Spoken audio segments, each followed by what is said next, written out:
भारत के मुख्य न्यायाधीश विदेश में जाके इनके लिए बोल रहे हैं कि ये जो सरकार है वो बुलडोजर जस्टिस कराती है, जुडिशरी उस बुलडोजर जस्टिस को रोकती है। तो योगी जी के खिलाफ और उत्तर प्रदेश के जो भ्रष्ट अधिकारी हैं, जो भारत के संविधान और कानून को नहीं मानने वाले अधिकारी हैं, फिर भी बुलडोजर चला रहे हैं। सुप्रीम कोर्ट की गाइडलाइंस के विरुद्ध जाके जो ये बुलडोजर चला रहे हैं बरेली में, उनके खिलाफ गवई साहब उनको जेल भेजने का काम करेंगे।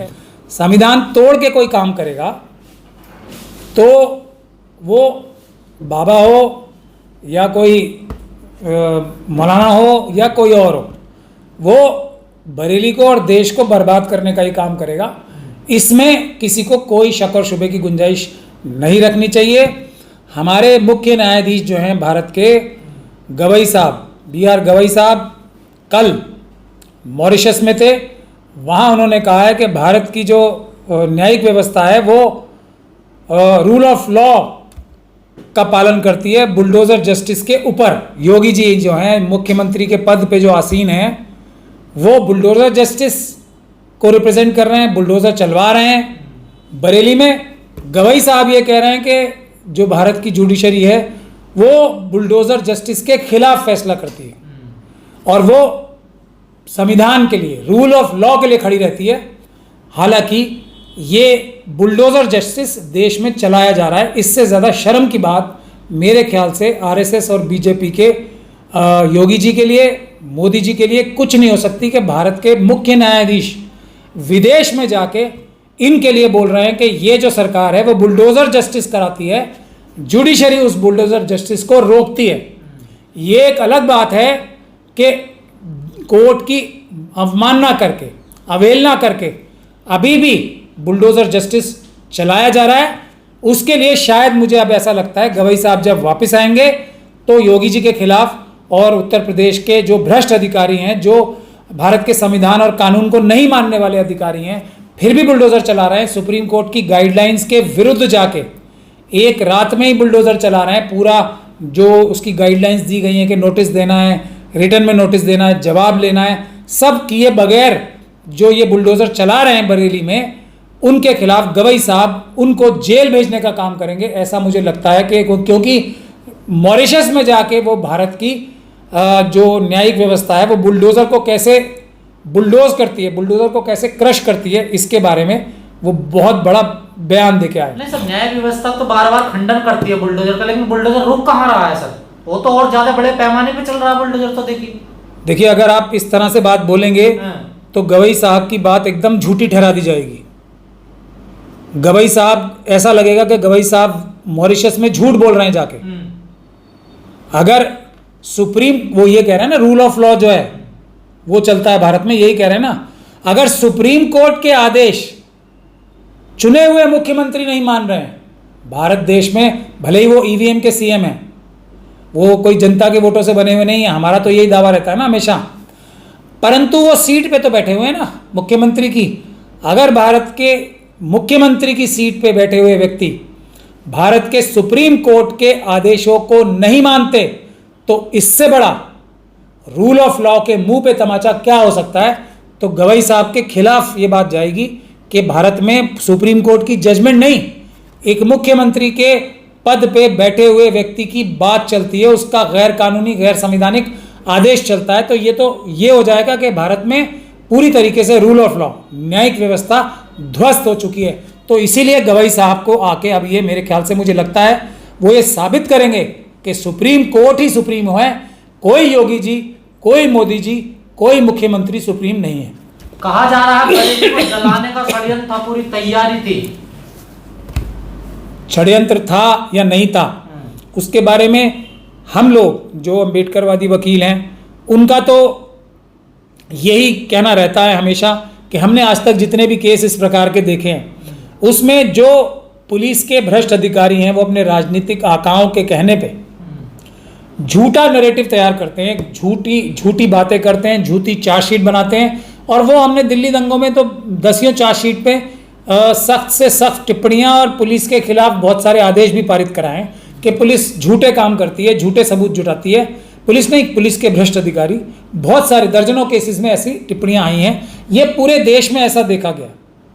लेकिन अगर ईमानदारी से इन्वेस्टिगेशन होगी तो जैसा दूसरे केसों में है, यहाँ भी यही पाया जाएगा कि आरएसएस और बीजेपी के भ्रष्ट अधिकारियों ने और भ्रष्ट लोगों ने जो जिनको आतंकवादी ट्रेनिंग दी जाती है और जो कई उनमें से मुस्लिम जैसी लिबादा पहन के, ड्रेस पहन के और टोपी लगा के भी कई बार जाके जो इस प्रकार की हिंसा करते हैं, वो सिर्फ और सिर्फ आरएसएस और बीजेपी द्वारा प्रायोजित होते हैं। क्योंकि किसी भी पीसफुल आंदोलन को, किसी भी पीसफुल प्रोटेस्ट को, किसी भी पीसफुल एहतजाज को, बिल्कुल शांतिपूर्ण जो विरोध होगा उसको दबाने के लिए आरएसएस और बीजेपी के पास एक ही तरीका है कि हिंसा किसी भी तरीके से वहाँ करवा दो, भले ही अपने लोग भेज के कराई जाए, और उसके बाद जो मुख्य मुद्दा है उसको पीछे कर दो और देश जलाने की बात, देश विरोध की बात, देश के खिलाफ गद्दारी की बात मुद्दा बना दो। ये फॉर्मूला,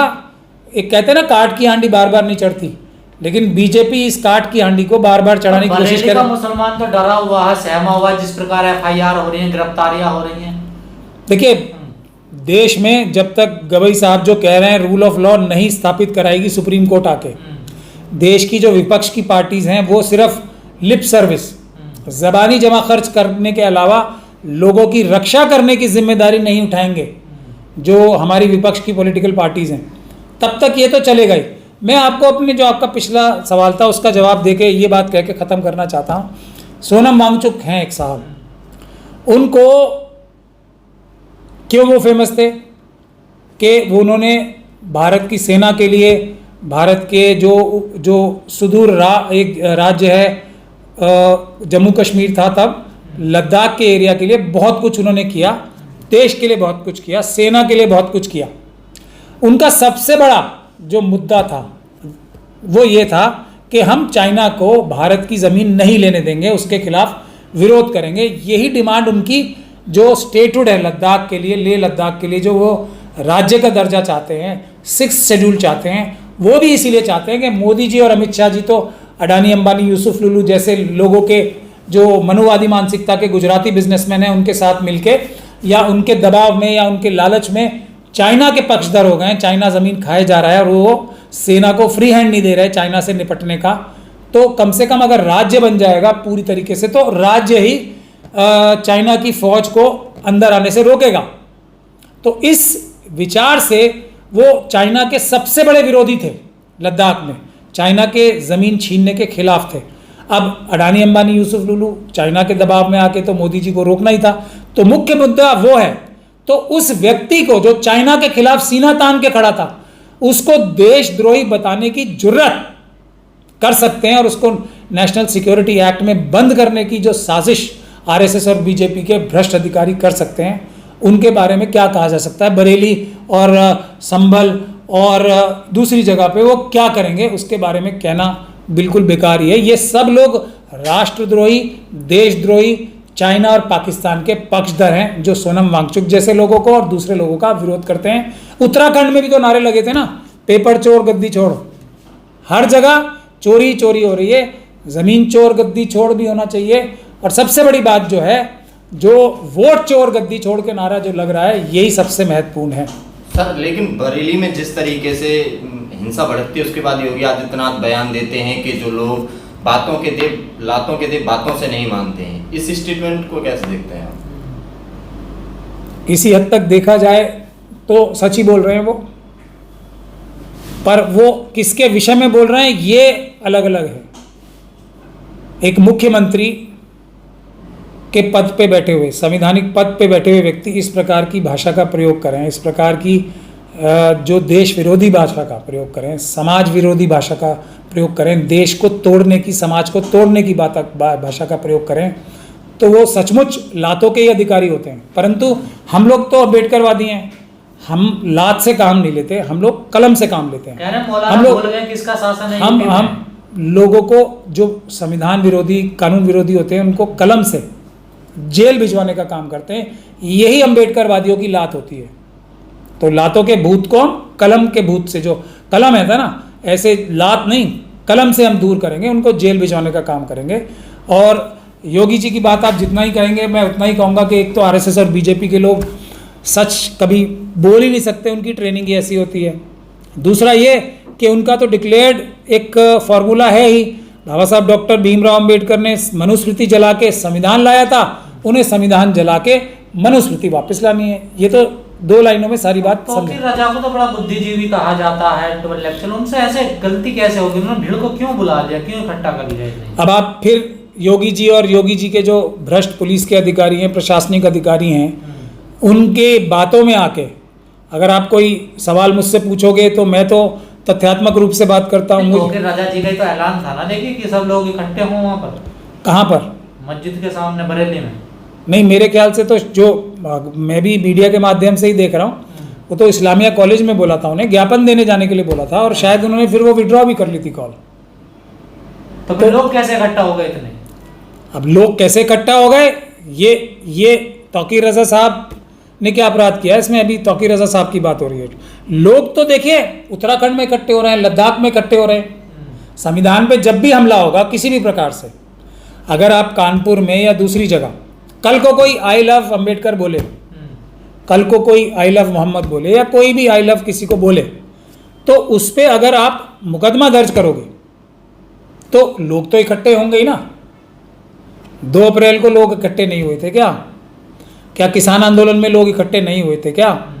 अभी उत्तराखंड में लोग इकट्ठे नहीं हुए, लद्दाख में लोग इकट्ठे नहीं हुए। तो को बेवजह घसीटा जा रहा है इसमें पूरे मामले में? नहीं, जहां तक मैं अखबारों के माध्यम से और अधिकारियों के माध्यम से जो स्टेटमेंट्स मैं सुन रहा हूँ, और आप जैसे ईमानदार पत्रकारों के माध्यम से भी जो खबरें, आप तो बड़े नजदीक है ना उनके, आपको तो सब खबरें पता होगा ना। देखिए, नहीं, नज़दीक मैं हूँ या नहीं हूँ वो अलग बात है, मैं उनके नज़दीक हूँ या नहीं हूँ वो अलग बात है, लेकिन आप तो कई बार उनके आंदोलन सपोर्ट करने खुद बरेली भी गए हैं। देखिए, तो मैं गया हूँ। अगर वो उस समय पुलिस को कुछ गैरकानूनी नज़र आता तो वो करते, करा क्यों नहीं? हमने तो यहाँ दिल्ली में भी रामलीला मैदान में अदालत से परमिशन ली थी ना, ली थी क्या नहीं ली थी? तो तौकीर रजा साहब अगर मेरे कहने से चल रहे हैं तो वो पूरी तरीके से कानूनी काम ही करेंगे। संविधान के तो 1 सेंटीमीटर और 1 मिलीमीटर भी खिलाफ नहीं जा सकते वो। तो ये तो एक बड़ा सबूत है कि उन्होंने कोई अपराध नहीं किया होगा। अगर वो मेरे नज़दीक हैं तो वो फिर वो अपराध कर ही नहीं सकते ना, क्योंकि हम लोग तो सबको ट्रेनिंग ही कानून का पालन करने कोई अपराध नहीं किया, उन्होंने कुछ नहीं किया, तो सबसे बड़ा विलन आरोपी तो उन्हें बनाया जा रहा है। अभी तो सबसे बड़ा विरोधी जिसपे NSA लगाया है वो है सोनम वांगचुक साहब, जिसका मैंने अभी बताया ये उनका एक गुनाह है जो हम सब करेंगे। मैं भी करूंगा जो सोनम वांगचुक साहब ने गुनाह करा है। हम चाइना को रोकेंगे भारत की धरती पर। पाकिस्तान से फंडिंग लोग हैं, आप भी यही तो आरोप लग रहे हैं उन पर। फिर आरोप लग रहे हैं, वो कौन लगा रहा है? RSS के लोग। RSS के लोग कभी सच बोल ही नहीं सकते, ये मैं आपको कितनी बार समझा चुका हूँ। पाकिस्तान गए हैं वो, देखिए पाकिस्तान, भारत की सरकार ने अगर उनको पूरी तरीके से इस बात के लिए तैयार किया हुआ, आप पाकिस्तान जा सकते हो, कोई देश का नागरिक पाकिस्तान जा सकता है जब तक कि सरकार की मर्जी ना। और कोई बड़ा व्यक्ति तो जब ही जाएगा जब सरकार उसे बोलेगी। ये बात तो लोग खुल के बोलेंगे नहीं ना, मेरे अलावा कोई भी। सोनम वांगचुक साहब अगर पाकिस्तान गए होंगे तो उसमें ज़रूर सरकार ने उनसे बोला होगा कि आप जाओ और भारत का पक्ष रखो। अभी ये मैच खिलाने क्यों ले जाते हैं? चलिए मैं RSS वालों की बात मान लूँ, मैच खिलाने क्यों ले जाते हैं और मोदी जी ताली क्यों बजा रहे हैं, हमने हरा दिया भारत को? तो सोनम वांगचुक वहाँ गए, उन्होंने पाकिस्तान के अंदर जाके ही भारत का झंडा बुलंद किया। यही काम तो मोदी जी कर रहे हैं। मगर मोदी जी और अमित शाह जी क्रिकेट खिला रहे हैं तो सिर्फ माल की खातिर, माल की खातिर। सोनम वांगचुक जैसे लोग जहां भी जाएंगे, तौकीर रजा साहब जैसे लोग जहां भी जाएंगे, वो सच्चे भारत का झंडा हाथ में लेके जाएंगे। सच्चे लोग हैं, क्योंकि वो RSS के लोग थोड़ी हैं जो जिन्ना के साथ मिलकर भारत का बंटवारा करने की साजिशें आज से 80-90 साल पहले से कर रहे हैं। जिन्ना साहब ने और RSS ने ही तो मिलके भारत और पाकिस्तान बनवाया। अब बरेली पूरी जो मामला है तौकीर रजा के साथ आप खड़े हुए हैं उनके सपोर्ट में? मैं देखिए, जो भी मैं सोनम वांगचुक साहब के भी खड़ा हूँ साथ और तौकीर रजा साहब के भी, क्योंकि दोनों को गलत फंसाया जा रहा है। जो लोग देशद्रोही हैं, जो देश के टुकड़ा करना चाहते हैं, वो इनको झूठा फंसा रहे हैं। मगर वो मुझे वकील के तौर पे एंगेज करेंगे तो मैं तो, आपको पता है, सबक सिखाने में RSS और BJP के लोगों को माहिर हूँ। ज़रूर सिखाऊंगा सबक, लेकिन और संवैधानिक रूप से सिखाऊंगा सबक। ऐसा सबक सिखाऊंगा कि याद रखेंगे। परंतु उसकी मैं, क्योंकि वकील हूँ, मैं जब भी कोई केस के विषय में कुछ कर सकता हूँ कानूनी रूप से, जबकि मुझे वकील किया जाए। योगी आदित्यनाथ का कहना है कि दंगाइयों का टिकट, जहन्नुम का टिकट है, वो क्लियर कर दिया है सरकार ने। देखिए, यूपी को जहन्नुम बनाने की नर्क बनाने की चेष्टा योगी जी पिछले ऑलमोस्ट 8.5 साल से कर ही रहे। मगर ये तो यूपी के लोगों का रेजिलियंस है, उनकी ताकत है कि वो उसको जहन्नुम बनने नहीं दे रहे। वरना यूपी को जहन्नुम बनाने में, नर्क बनाने में योगी जी, आरएसएस और बीजेपी ने कोई कसर छोड़ी है। कोई ऐसा डिपार्टमेंट आज मुझे आप बता दो, कोई एक, जिसमें भ्रष्टाचार ना हो, पेपर लीक ना हो, जिसमें खनन माफिया एकदम पूरी तरीके से बढ़ चढ़ के सब आरएसएस और बीजेपी के लोगों ने कब्जा कर लिया है। हर प्रकार का business, meet export, beef export, कोई एक्सपोर्ट हो, चमड़े का एक्सपोर्ट, चमड़े का कारोबार हो, कोई कारोबार ऐसा है जो आरएसएस और बीजेपी के लोगों ने कब्जा ना कर लिया हो। महिलाओं के ऊपर अत्याचार सबसे ज़्यादा, अगर कोई सबसे ज़्यादा अपराध किसी राज्य में हो रहे हैं, बावजूद इसके कि अलग अलग अपराधियों को, या जो अपराधी नहीं भी हैं, सुप्रीम कोर्ट की गाइडलाइंस के खिलाफ जाके जो खुलेआम चीफ मिनिस्टर साहब बोलते हैं एनकाउंटर और हाफ एनकाउंटर की बातें, हम लोग डायरेक्ट जस्टिस कर देंगे, बुलडोजर जस्टिस, भारत के संविधान की धज्जियां उड़ा उड़ा के जो इस प्रकार की बातें करते हैं असेंबली में बैठ के, तो नर्क बनाने की पूरी चेष्टा, पूरी ताकत तो आरएसएस और बीजेपी कर ही रही है, यूपी को भी और पूरे देश को भी। ये तो अम्बेडकरवादी हैं जो रोके हुए नर्क बनने से। हम इसे नर्क नहीं बनने देंगे भारत को, ये हमारी गारंटी है। कितनी कोशिश कर लें जहन्नुम बनाने की योगी जी और मोदी जी, हम बनने नहीं देंगे। अम्बेडकरवादी हैं, संविधान है ना, संविधान इस देश को नर्क नहीं बनने देगा, मनुस्मृति लागू नहीं होने देगा संविधान और अम्बेडकरवादी। तो ये कितनी कोशिश कर लें जहन्नुम भेजने की, बचाने की या जहन्नुम बनाने की, इनकी हर कोशिश नाकाम होगी। अम्बेडकरवादी अभी जिंदा है।